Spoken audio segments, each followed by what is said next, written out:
All right, we're speaking here on the Colour of Country Life with Angus Gidley-Baird, the Senior Proteins Analyst at Rabobank. He's at the airport. He's fresh from a trip up to, was it Cloncurry, I believe you were visiting? Yeah, Cloncurry, far northwest Queensland. Good to get up there and speak to a couple of the clients up there and see what's going on the ground.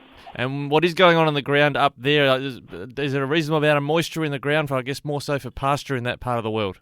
Yeah, definitely. I mean, flying up from Brisbane, it's amazing how green it looks. Areas around Cloncurry, Julia Creek, though, they've just sort of missed it a little bit. They've got enough to carry them through, but not as good as some of the other parts of the state, unfortunately.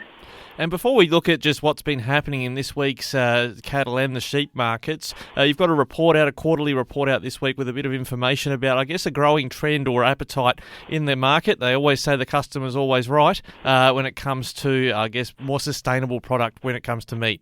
Yeah, and I mean, the Beef Quarterly Report provides our update on what's going on in the regions around the world, the key beef consuming and producing regions. But we do a feature article in there, and this quarter we looked at the growing presence of climate neutrality or sustainability that are starting to appear on our shelves. We've got a number of companies that have made commitments. We're starting to see products hit the retail shelf and into food service now with labels on them, and just it's interesting to watch how they're being positioned in that market.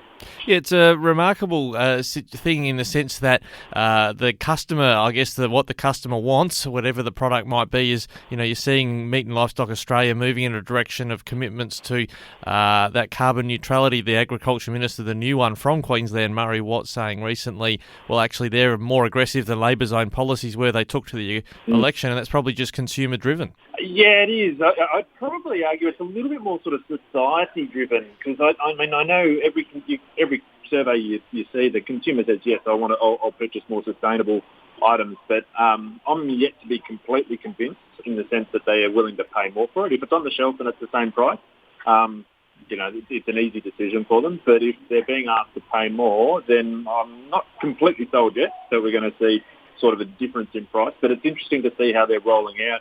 Coles released their carbon neutral beef. We've seen a couple of others sort of positioning the product. It's positioning it in that sort of premium range, but it's not necessarily adding an additional premium on top of what was already a premium-based product. Yeah, we saw a roll-on pretty quickly on that front when it came to chicken meat, when they were looking at free range. First it was there at a premium, and suddenly it's pretty much all of it is free range. Yeah, and I think the same sort of thing is going to happen with sustainability. They're obviously first market movers that'll have the ability to get into a bit of a niche, but the number of commitments across the supply chain with the number of different retailers and food service operators, I think we'll soon find that the mass market moves towards that direction anyway, so the ability to create a niche will be limited. Speaking of the market and movements more on a much more short-term front over the last week, both in cattle and sheep, we've seen a bit of yo-yoing in recent weeks. We've sort of had this week, the yo-yo's gone down a bit.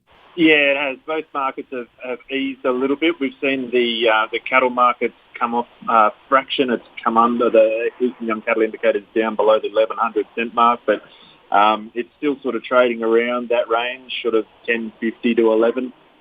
Likewise for lamb markets as well. They've been yo-yoing around the sort of 7.50 to 8 mark. I think they're up a little bit in the last day or so, up around the 7.70 trade lamb indicator is, but it's around that range, which suggests to me that there's still good money made in the market. There's probably just it's a balancing point in time at the moment. We've got good seasonal conditions that are allowing producers to hold on. We've also got some challenges through the processing plants getting volume through there, but it's sort of suggesting it's just sort of balancing itself quite nicely at the moment. Yeah, and I imagine if the markets are reading anything to what the Bureau of Meteorology and ABARES are putting out about the outlook for the next 3 months, it does appear the rainfall is going to be at worst variable, but still nonetheless it's going to be good for keeping good pasture for sheep and for cattle. Yeah, and I think that's a positive where we sit at the moment.